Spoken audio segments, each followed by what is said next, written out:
Greetings, everyone. My name is Alex. Still, my name is Alexander. Nothing changed from since yesterday and the days before that we've been together. So, my name is Alexander Villero. I'm one of the Education USA advisors and also outreach coordinator here at Education USA. So, this week we are telling you more about the education in the States. Basically, we are giving you the guidance through the whole process. And today we're going to discuss 5 steps to the United States study. So we're starting from the how to find the right college and how to secure your student visa. And for this, I invited our one of our Education USA advisors, who is Umid Abidjanov. Umid, nice to see you here. Thank you for finding time for us. And the floor is yours. Hey, hello everyone. My name is Amit. I'm an EducationUSA advisor, and today we're going to talk about the 5 steps towards US studies. And let's begin. So, a little bit of background information about Education USA. It is the official source on US higher education. There are over 430 international student advising centers across more than 175 countries and territories. And we are dedicated to promoting US higher education globally, providing accurate, comprehensive, and up-to-date information. So you can visit our Education USA Virtual project. With us, you can apply to any US universities from anywhere in the world. You can get real student support with advisors, just like me. You can get access to interactive webinars, and as well as the useful resources and materials. So also, you can find community of like-minded individuals and also have an access to informational courses which can benefit you in some ways. Also, you can follow us on social media platforms on Facebook, Telegram, LinkedIn, etc. So let's begin. So today we're going to start with the 5 steps. Here are these 5 steps towards US study. You can use 6, 7, 8 steps, but it's just our recommendation based on our experience. So the first step is to research your options. You need to learn about the variety of options available and how to identify your institution that best fits your needs. So firstly, what does it mean? You have to research. This is one of the hardest part because you have to answer to yourself, what program do you want to apply to? There are thousands of programs, more than 5,000 universities, and you have to find the one that is right for you. When you find this university, you should check their requirements because first of all, each university has its own different requirements. Of course, there are like a common application and standardized testing, etc. But each university has its own admission requirements. So you have to research your options. I think that one of the most crucial parts because finding the right university that suits you is very essential. Of course, second step is financing your study. So let's say you found a perfect university, but you're not able to finance it. Well, you have to explore options or to check out university financial aid opportunity list. Again, each individual university has its own admission requirements and merit-based scholarships or some kind of other grants or credit loans or etc. So you need to research your options and you need to finance your studies. Maybe if you have enough money and you have a capability and you're able to afford, it's not a problem for you. But in the most cases, students who are willing to apply to US universities, they are struggling with financing their studies. So after you've found a way to how to finance your studies, you need to complete an application. So this is one of the most time-consuming parts because you need to plan ahead and know the documents are required to apply for your program. So in this case, you need to know what standardized tests you need to take, whether you should take them or not, what is the application requirements, what are the essay requirements, etc. In this case, you need to prepare for your standardized tests and you need to fill in your application. So again, so after if you're applying for a scholarship, you need to complete application according to a scholarship procedure. If you're applying to if you're willing to pay for your tuition, then you are applying to your admission procedure meets a different criteria. So after you successfully prepared, you need to apply for a student visa, and you need to become familiar with US student visa requirements and allow plenty of time to prepare for your application. So this is also, some people think that if they enter the university and they are able to finance their studies, the visa procedure is quite easy. So like, not in all countries, like the visa procedure is easy. So if you're not entering accredited university, and you may just get rejected for your visa application. So my advice for you is to take the universities that is well known and accredited. And you need to prepare for your departure. Pre-departure information includes gathering documents for arrival and immigration compliance. And we will go further uh, deeper into it in our presentation. So, the system of the U.S. higher education is there's undergraduate study. It consists, it may be a community college, or it can be a college or university. So community college or associate degree, how it's called, it consists of 2 years. In colleges, universities, that's the traditional ones, and they can give you a full bachelor or undergraduate degree. They are considered of 4 years.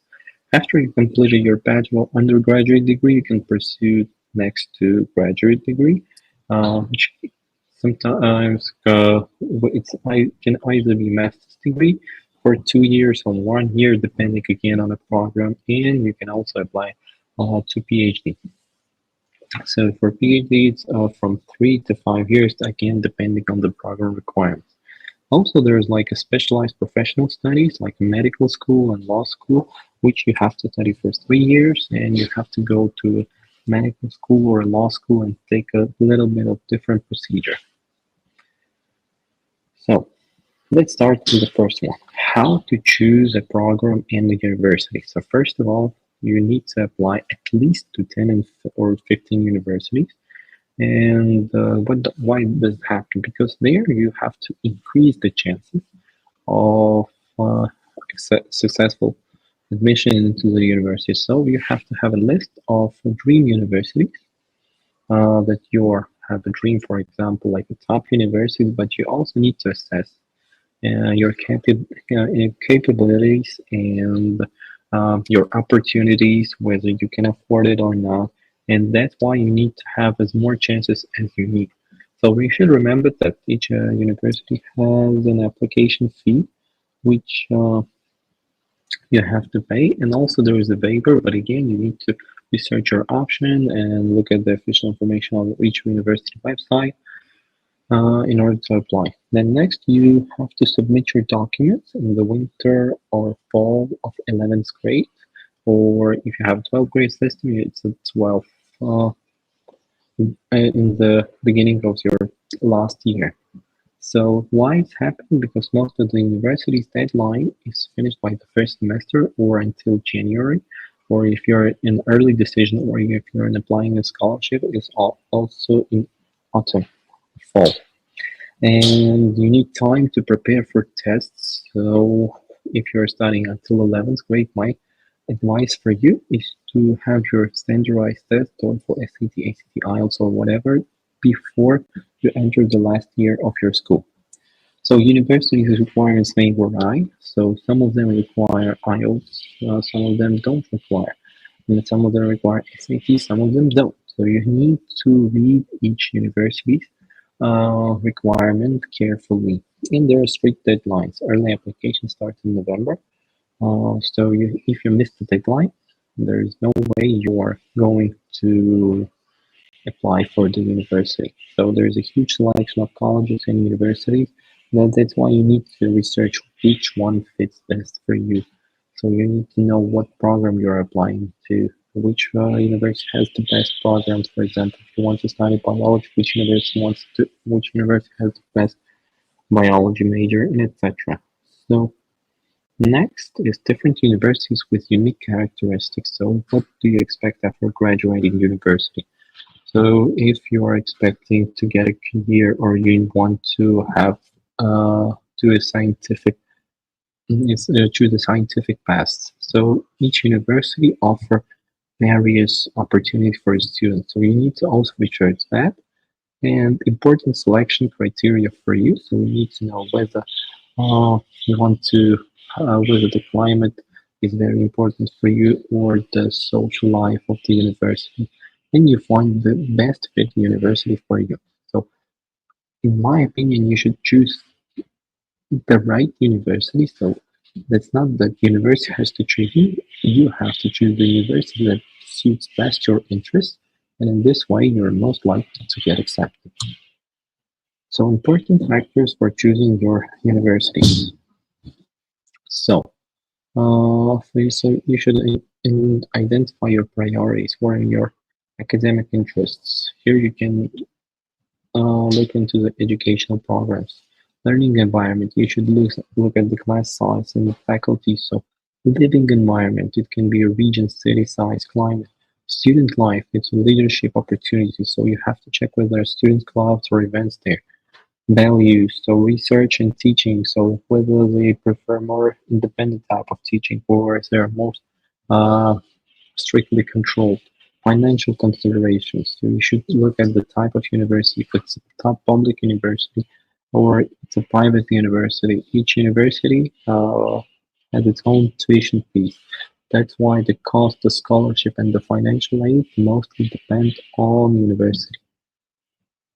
So how to choose a program in a university for master's or PhD? You need to evaluate your all possibilities. You need to study a range of programs that are suitable for you, and you should create a list of universities. And my advice is to contact professors if you are going to apply for PhD. And after receiving scores for international exam, you need to narrow down your list. So that is the same application process, almost the same application process in exams when you're choosing a university. And then you need to finance your studies. So how do you do this? You need to identify your cost of studying in the USA, and you need to count your own resources. You need to check whether your university merit-based, need-based, sports, or there is a special interest in diversity, or there's like external. So maybe your government is offering a scholarship for entering the top universities or some kind of businesses or sponsor. So you need to figure out how you're going to pay for your studies. So here's the breakdown of the cost of studying in the USA, and you need to understand what makes up the total cost. So it really depends. There are like community college ranging from $88,000 per year to $62,000 per year. So it's the average. So it really depends on the university. Maybe you can have a financial aid or some kind of discount or etc. So you need to research your, but this is the average. So living and meals, it also depends on the state. So for example, if you're living in a big city like Los Angeles, New York, they're very costly. And living and meals, traveling, like uh, personal expenses and insurance may increase in those states. But if you're living uh, in a city where it's more affordable, this may prices may vary. So for living, it's meals. It's from $9,500 to $14,000 per year. Travel, it also depends on where you're situated, but it's like from $1,500 to $3,000. Books and materials from $900 to $1,300 and $1,500 per to $3,500 for insurance. So you need to pay for medical insurance, and it's compulsory for students living in the United States. So personal expenses, well, it's just my personal estimation, $3,500 per year. So it may vary. And entrance exams, so this is your international language, SAT or ACT, and etc. And application submission, so the average is around $100 per university. So if you're applying to 15 universities, so you are going to pay just for application $1,500. So what types of financial aid They are for bachelor's program. So I'm a merit-based and need-based scholarship. Um, it's for merit-based. Uh, so there are different types of financial aid for bachelor programs. So the first one is a merit-based and need-based scholarship. So first, in order to get such scholarship, you need to have excellent, the highest GPA, maximum SAT, highest TOEFL, and some kind of special skills that will tell, wow, this is the person. He's, for example, a genius, and we need to have him studying at our university. So if you're an athlete, if you are a world-class athlete, you are most likely to get a full scholarship, but also depending on what university is interested in what kind of sport. So again, you need to research your options, major or specific interest. You have to check the website of the program. Diversity scholarships. So for example, if a university has no diversity or very few international students, you may enrich this diversity by providing uh, your presence at the university. And undergraduate transfer scholarship, you should look for Jack Kent Cookie Foundation. So there's types of financial aid for masters and PhD. So the first is you can work as a teaching assistant, teach undergraduate students from 6 to 20 hours per week. And you have a tuition waiver and stipend, and you can work as a research assistantship, also tuition waiver and stipend, and administrative assistantship, provide administrative support, as well as tuition waiver and stipend for its scholarship. These are one of the few options, but of course you can find your own ones. And completing your application. So in order to complete your application for bachelor's program, you need to have the application form filled in. You need to provide your academic transcripts or a high school diploma, as well as you need to write a letter of recommendation that is provided by your teacher or the person who knows you well.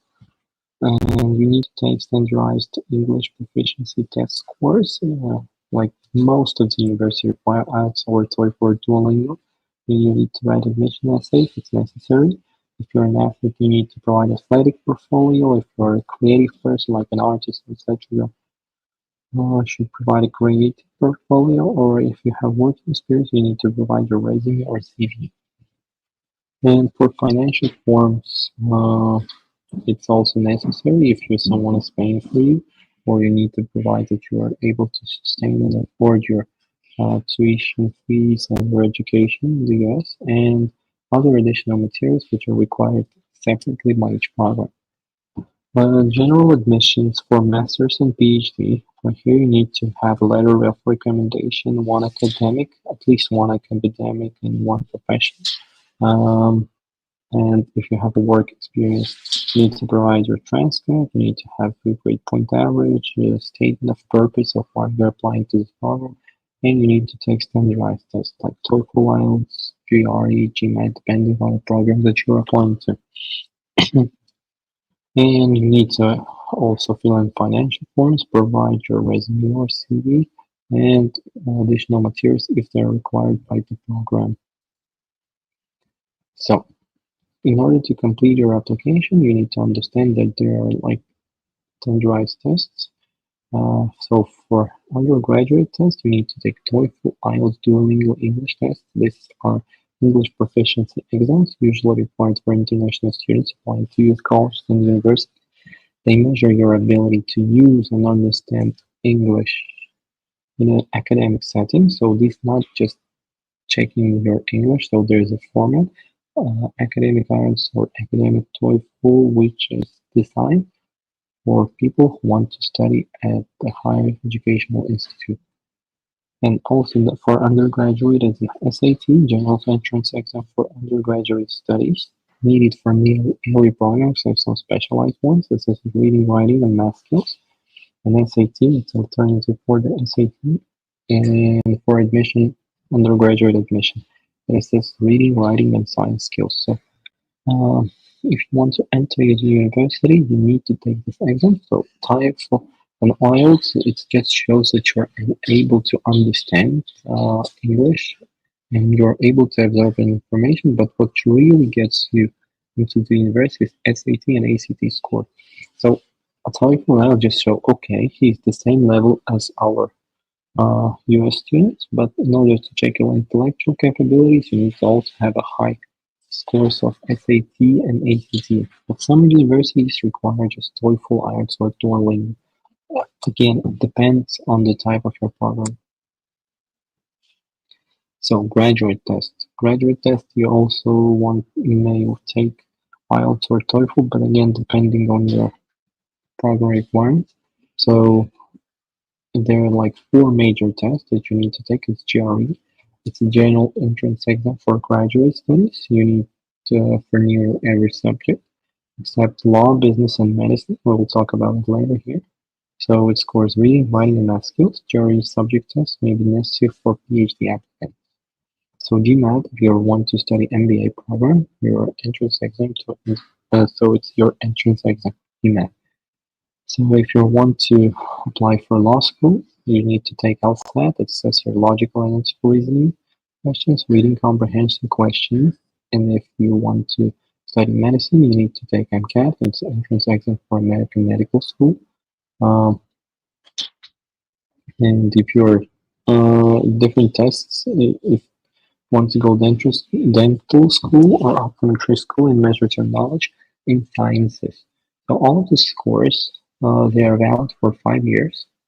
And if you want to develop your professional career, you can take this test when you finish your undergraduate or bachelor's degree, and then gaining practical experience before continuing your studies. So completing application deadlines for a regular decision. It's most of the deadlines are in fall, usually fall in January, and likely to receive decision by April. Early action is usually at the beginning of November, received by mid-December.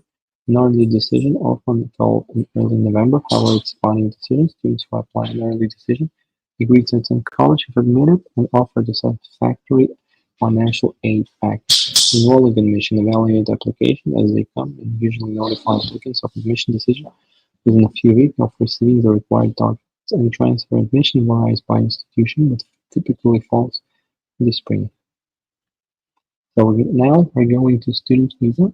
So after you're being admitted to university, doesn't mean that you will attend the university and you will be granted visa.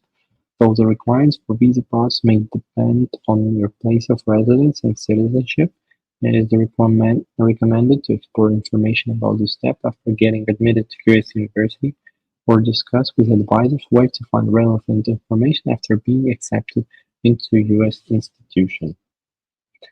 So let me get back to it. So my advice for you is in order to get a visa, you need to first get into accredited universities. So for a counselor, there will be no questions that your purpose of visit of the United States is to get an education, and that this type of quality of education is not available here. And you should show that you're able to finance your studies, and it should be transparent. So if you're paying for your tuition, you should show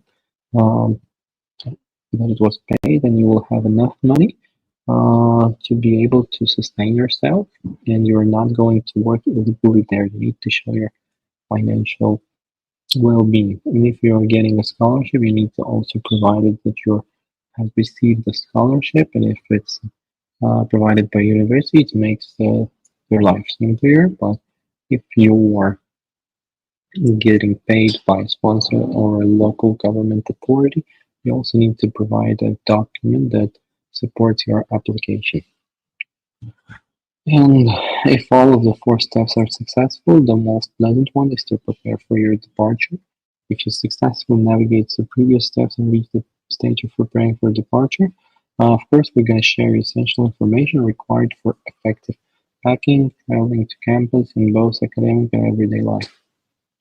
So, when all is said and done, you can register on the platform myeducationusa.online and get access to virtual courses for self-preparation, online event about the admission process in the USA.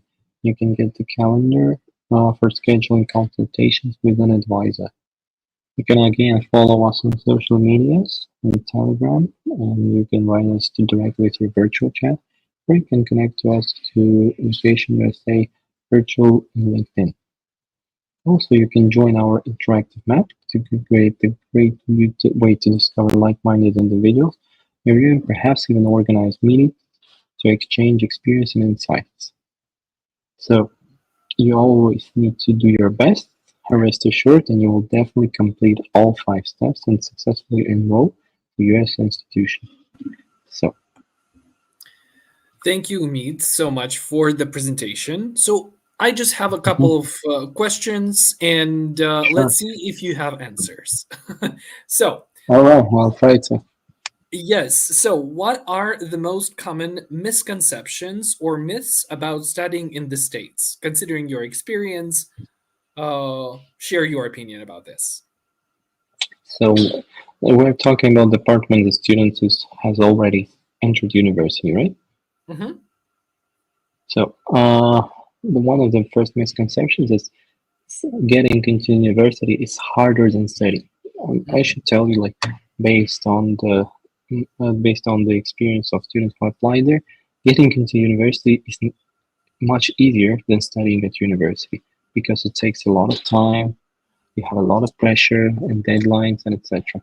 So if you're thinking that getting into university is hard and it will get easier, it will not.